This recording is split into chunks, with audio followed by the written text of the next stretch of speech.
When tolerance becomes a one-way street, it leads to cultural suicide. And that's where we are. Because if we are not willing to stand up and call a certain wrong a wrong, if we are not willing to stand up and identify and say who the enemy is, when we have a national security strategy that talks more about global warming than it does about Islamic extremism, Muslim terrorism, Islamic terrorism, when we are now talking about overseas contingency operations and man-caused disasters, something is wrong. We have become upside down. You know, when we don't want to say that there is a group of individuals out there that are the antithesis of who we are and what we stand for and what we believe in, but yet we want to continue to, you know, make our way of life subservient. We have a recalcitrance. We have a fear. We have something that is keeping us, holding us back from saying that there is nothing wrong with standing upon the Judeo-Christian faith heritage that we find in the United States, that we find in Israel, we find all across Western civilization.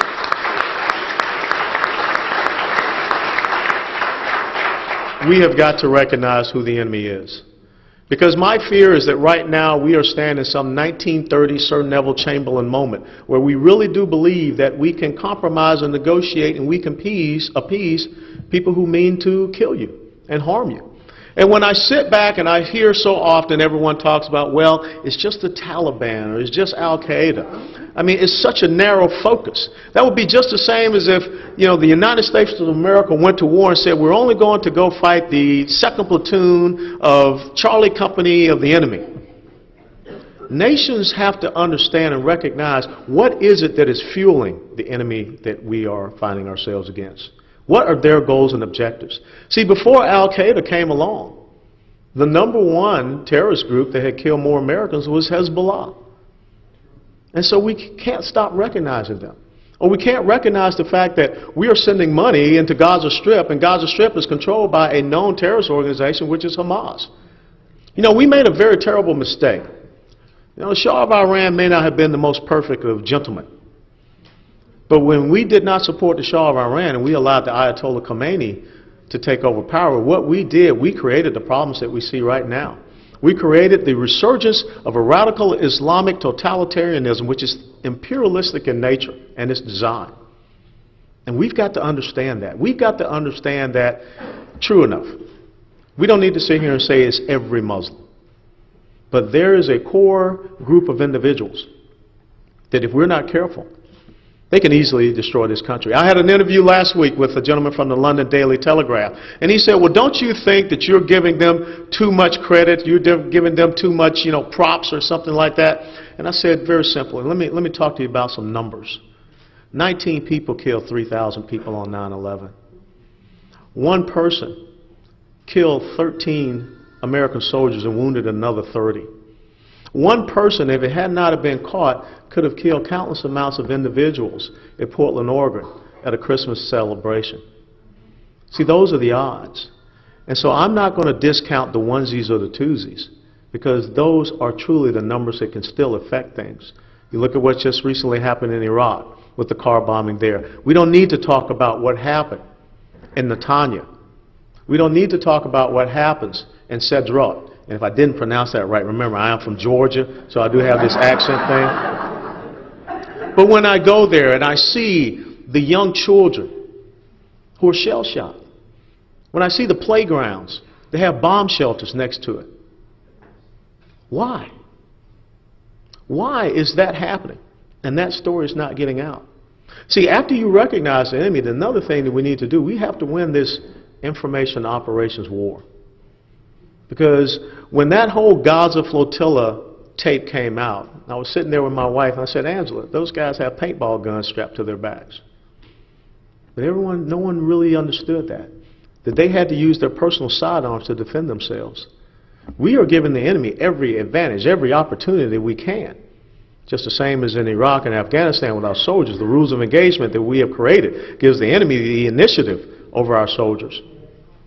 So we have got to once again get out there and put our message out.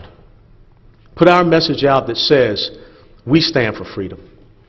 Put our message out that says it is not us who are killing just as many Muslims as are the terrorists. It is not us who are going into schools and decapitating headmasters. It is not us who are going up to girls' schools and throwing acid on young girls or gunning them down. It is not us that are shooting rockets and missiles from land that we continue to cede over in the hopes of peace. Ladies and gentlemen, the time is coming where we must all stand upon a conviction. Because as my mom said, a man must stand for something or else he'll fall for anything. And right now we're falling. We're falling to the point where what happens when that whole thing about mutually assured destruction theory goes out the window? That's what we operated with the Soviet Union, but that's not going to be a viable alternative or solution if Iran gets a nuclear device. When Mahmoud Ahmadinejad goes into Lebanon, he faces toward Israel and says, we stand for the destruction of the Zionist state. What more do you need? What more evidence do you need? There comes a time when, if someone continues to poke you in the chest, you must understand that you have to take that serious. It reminds me of when Theo van Gogh, who was a Dutch filmmaker, was heard saying, as he was being stabbed repeatedly to death, to his assailant, can't we just talk about this? Now, I don't know about you, but when someone's driving a knife into my chest, I think the whole course of action of let's having an intellectual discourse is over. But yet, on a grander scale, that's what we're allowing to happen. You look all across Europe, the anti-Semitism that is happening there. You look at what's going on in London. There's a YouTube video where we see rioting Islamists chasing away the British police. Malmö, Sweden, what was once a thriving Jewish community there, I believe has dwindled down to about 500. People afraid to walk around with their yarmulkes. People afraid to walk around and profess their Jewish faith in Europe. This is where we are in our country. And if you go back and you study history for the Jewish people, you were driven out of your homeland. You were driven off the Arabian Peninsula. You were driven because of the horrors of the Inquisition out of Spain. You were driven out of Eastern Europe. You withstood the Holocaust. We finally said that we would return the Jewish people back to their homeland. And immediately, after May of 1948, you were attacked. When does the time come when we say, enough is enough?